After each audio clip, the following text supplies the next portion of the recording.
Hello friends, welcome to miss of coding. आज मैं skill playlist शुरू करने वाला हूँ। इस प्लेलिस्ट में मैं स्किल के बारे में बताऊँगा।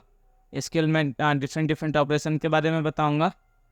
तो ये एक इंट्रोडक्शन वीडियो है जिसमें मैं आपको स्किल का इंट्रोडक्शन दूंगा। तो आज की टॉपिक्स देखते हैं हम।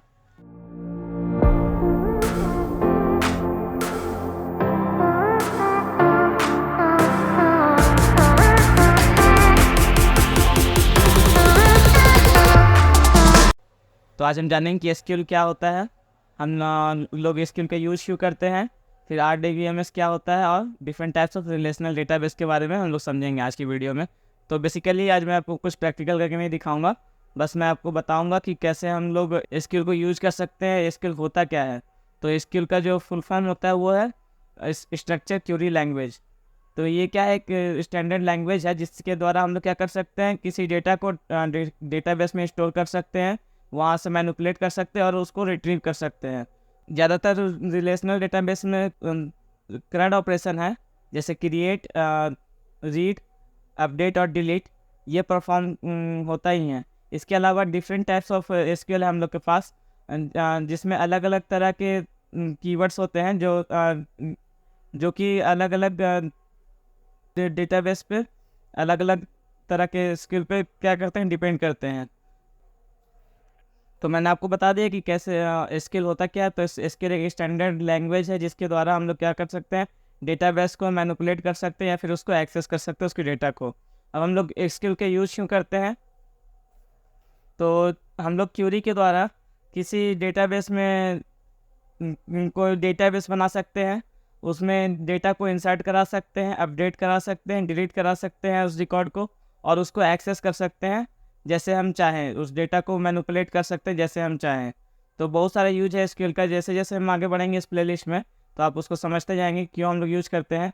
तो ये एक इंट्रोडक्शन वीडियो, इसलिए मैं बस इंट्रोडक्शन ही दूंगा। अब हम लोग समझते हैं कि RDBMS relational database management system क्या है। तो आरडीबीएमएस का फुल फॉर्म होता है रिलेशनल डेटाबेस मैनेजमेंट सिस्टम।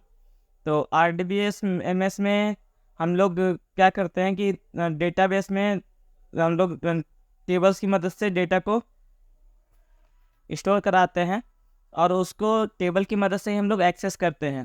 तो बहुत सारे डेटाबेस जिसमें हम लोग टेबल्स क्रिएट करते हैं, ऑब्जेक्ट को स्टोर कराते हैं टेबल्स में। और टेबल्स क्या है, तो टेबल्स एक रो और कॉलम का एक कलेक्शन है जिसमें हम लोग डेटा स्टोर कराते हैं डिफरेंट डिफरेंट कॉलम्स में, डिफरेंट डिफरेंट रो वाइज।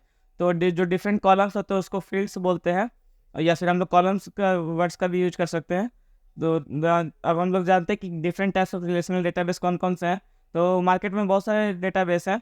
जो बहुत ही पॉपुलर डेटाबेस है वो है एसक्यूएल सर्वर, माई एसक्यूएल, एसक्यूएलाइट और ओरेकल और पोस्टग्रेस। बहुत सारे रिलेशनल डेटाबेस हमारे मार्केट में उपलब्ध है, जिसमें टेबल्स की मदद से हम लोग क्या कर सकते हैं, डेटा को स्टोर कर सकते हैं और मैनिपुलेट कर सकते हैं एसक्यूएल क्यूरीज के द्वारा।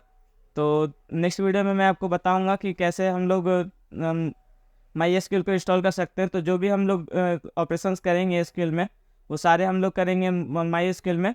तो अगले वीडियो में आपको माई एसक्यूएल इंस्टॉल करना सिखाऊंगा, और इसी सीरीज में मैं आपको बताऊंगा कि कैसे हम लोग पाइथन से एसक्यूएल को कनेक्ट कर सकते हैं, और जो भी डेटा मैनिपुलेशन का काम है वो हम पाइथन से के द्वारा ही कर सकते हैं।